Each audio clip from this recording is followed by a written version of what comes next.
We are currently in our third snowstorm in the past 3 weeks. We've had one every weekend, pretty much starting on Thursday, Friday, or Saturday. It's Thursday, January 31st, and this is the next surgery update. Tomorrow is going to be 18 weeks since my surgery, and tomorrow I am getting another CT scan and going to see my doctor because he requested both of those because the cortisone shot worked for 5 days, and then on Monday I started to feel a lot of sharp pain back on the inside of the foot again, where I've been feeling the pain these past 12 weeks. And then when I woke up Tuesday, the pain was even worse, and then yesterday the pain was even worse, and today the pain is about a 10 out of 10. I can't walk on my foot again. I'm walking completely on my heel and on the outside of my foot. I just can't put any pressure on the inside of my foot. It hurts too bad and I collapse. And so obviously with that kind of pain I can't dive right now.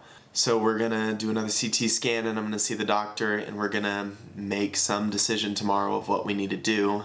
But first we gotta look at the CT scan to see what's actually going on. The doctor's pretty convinced that it is the osteochondral lesion in my talonavicular joint on the navicular bone, because that's right where I'm having all the pain, but now the pain is just so intense it's kind of spreading throughout the whole foot, so it's kind of hard for me to pinpoint today even exactly where the pain's coming from. It's just the foot hurts a lot while walking. So 18 weeks ago I thought I was going into surgery and I was going to be running and walking by Christmas time, and that did not happen, and it's well past Christmas time. It's almost February and I'm still not walking properly.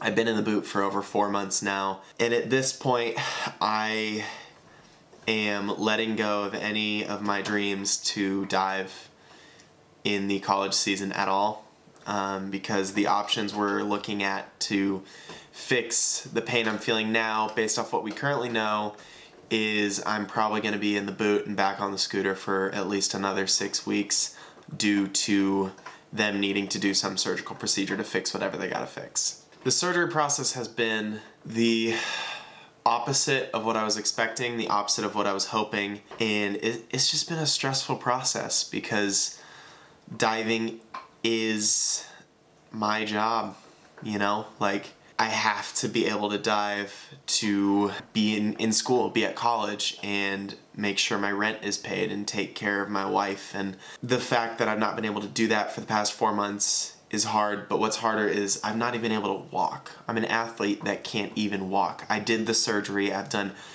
everything in this post-surgery process to make it go as perfect as possible. And now I'm at the point where I realize there's nothing I can do about this foot pain. I've done every rehab exercise. I've stayed off my foot as much as I can. I've done everything that the doctors and the trainers have said, down to the very T, because I was so focused on getting back into the pool on time. And it's just turned out that even doing everything right, things can still go wrong and you can have no explanation for it. And that's a really hard pill for me to swallow right now.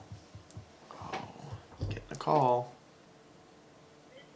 And that was a phone call confirming my appointments tomorrow. But yeah, it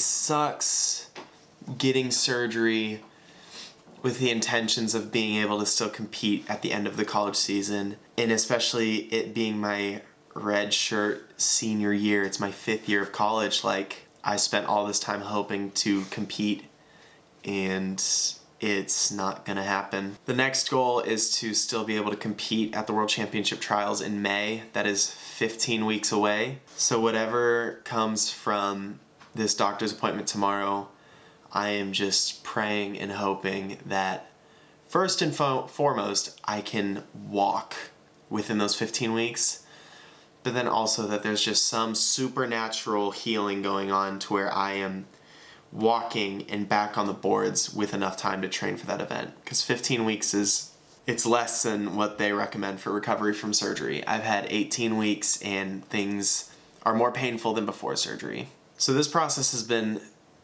awful. It's been hard. We fixed the issue we set out to fix, but it caused another issue we didn't know that it would cause. And so now we have to go in I assume go in and fix the issue. I don't think there's any non-operative options at this point, but we got to fix this issue. And then my fear going into fixing that issue is it going to cause another issue that we have to fix on down the line, and so on and so forth. And you know, I just want to walk. I just want to stand without pain. It's been 4 years since I've stood and walked without pain, and I am just so ready to just not worry about this anymore. You know, like the Olympics is cool. Olympic medals are cool. Being a diver is cool, but I can't do that effectively with how much pain I'm in. And so at this point, everything is out of my hands. I'm holding all this with an open hand because I know no matter how hard I focus in rehab or how many times I ice throughout the day or elevate my leg for 4 whole months, like, those things are all well and good, but that's not going to be the deciding factor on whether or not I have pain anymore. It's just completely out of my hands, and these past 18 weeks have shown that it's completely out of my hands. So the next step is to try to find another fix and hope that that is the fix. And I'll still be diligent in everything I'm doing. I'm still gonna work hard in the weight room, work hard with rehab, work hard to rest my foot, as hard as it is to not be diving. I'm gonna do everything I can, and I'm just hoping my body reacts the way I'm needing it to react, because I need to walk at this point. So I wanted to document this whole surgery process because in my mind I was like, yeah, it's gonna be tough, there's gonna be hard days, and there's gonna be tough rehab stuff, but like eventually I'll be back on my feet, and it could be a cool montage of that 12 to 16 week process. And here I am 18 weeks later with 5 or 6 updates of me telling you how much this process sucks, how painful it's been, but I'm still gonna document it because I know at the end of this entire process, I'm gonna be able to look back on this and see just how small of a thing this was, even though it feels like my entire life right now. If I could go back and not get the surgery, I would absolutely go back and not get the surgery, but I can't go back, so now we can just keep pressing forward. I'm still going to be fighting to be back on the diving boards. I'm still going to be fighting to be on that Tokyo 2020 team, but right now I'm fighting to be able to walk.